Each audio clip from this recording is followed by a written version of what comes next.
राजनीति में ऐसे कई मुंगेरी लाल हैं जो पीएम की कुर्सी का हसीन सपना अपनी आंखों में संजोए बैठे हैं। इन्हीं में से एक है कांग्रेस नेता राहुल गांधी, जो खुद को युवा नेता समझते हैं और सबसे बड़ा मजाक, वो प्रधानमंत्री की कुर्सी पर बैठना चाहते हैं। ना तो उनकी जुबान पर अपना कोई कंट्रोल है और ना ही अपनी पार्टी के नेताओं पर। राहुल गांधी इतिहास के ऐसे पहले नेता होंगे जो अपनी पूरी पार्टी को अपने साथ ले डूबेंगे। और हैरानी की बात तो यह है कि ये सब जानते हुए भी वो प्रधानमंत्री नरेंद्र मोदी पर उंगली उठाते हैं और कहते हैं कि ये सरकार 1 साल में गिर जाएगी। लेकिन आपको इस बयान के पीछे की साजिश शायद ना पता हो कि कैसे राहुल गांधी इस बयान के जरिए देश को अस्थिर करने की कोशिश कर रहे हैं।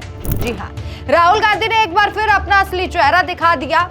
कांग्रेस की अल्पसंख्यक सलाहकार समिति की बैठक में राहुल ने कहा, मोदी जी 1 साल में जाने वाले हैं। ये कोई साधारण भविष्यवाणी नहीं है, बल्कि अराजकता फैलाकर केंद्र में मोदी सरकार को अस्थिर दिखाने का खुला एक प्लान किया जा रहा है। 2024 के लोकसभा चुनाव में जनता ने स्पष्ट जनादेश दिया। एनडीए को 293 सीटें मिली। बीजेपी अकेले 240 सीटों के साथ सबसे बड़ी पार्टी बनी। तीसरी बार प्रधानमंत्री नरेंद्र मोदी ने पीएम पद की शपथ ली। लेकिन राहुल गांधी को यह जनादेश मंजूर नहीं। वो बार बार हार की हताशा में देश को अस्थिर करने की कोशिश कर रहे हैं। जब पूरा देश विकास, सुरक्षा और स्थिरता की राह पर आगे बढ़ रहा है, तब राहुल अराजकता का राग अलाप रहे हैं। बीजेपी भी इसी बात को कहती है कि राहुल का बयान अराजकता फैलाने की साजिश है। वो आर्थिक असंतोष का हवाला देकर सड़कों पर बवाल भड़काना चाहते हैं।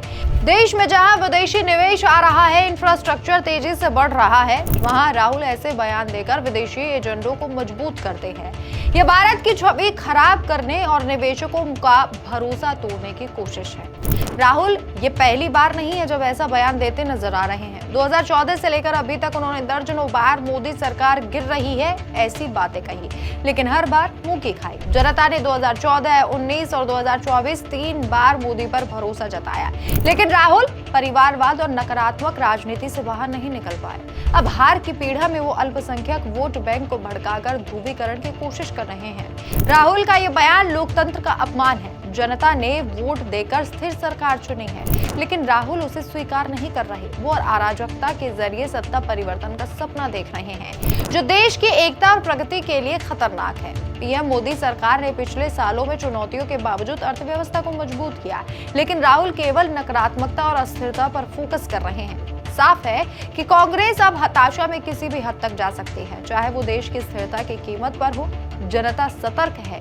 2024 का जनादेश राहुल जैसे लोगों को याद दिलाता है कि भारत अब अस्थिरता नहीं बल्कि स्थिरता और विकास चाहता है। राहुल की अराजकता और राजनीति का जवाब जनता समय पर देती रही है। ये बयान सिर्फ हताशा नहीं दिखाता, बल्कि लोकतंत्र में जनादेश को ठुकराने की मानसिकता को भी उजागर करता है।